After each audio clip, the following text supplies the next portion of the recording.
கைலாயத்துல சிவபெருமானுக்கும் பார்வதி தேவிக்கும் திருமணம் நடக்க போகுது.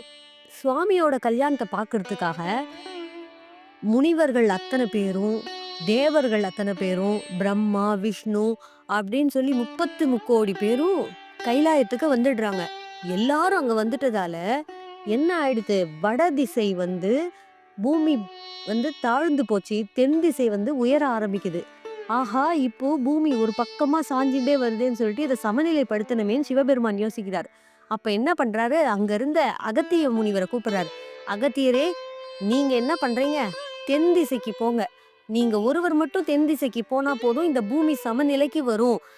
அதனால நான் சொல்றதை கேட்டு நீங்க அங்க போங்கன்றாரு. ஆனா அகத்தியர் என்ன சொல்றாரு, எல்லாரும் உங்களோட திருக்கல்யாணத்தை பார்க்க வந்திருக்காங்க, நானும் அதே மாதிரி வந்திருக்கேன். என்னை மட்டும் உங்க கல்யாணத்தை பார்க்க விடாம தென் திசைக்கு போன்னு சொல்றீங்களே, எப்படி பகவானே நான் போவேன்னு கேக்குறாரு.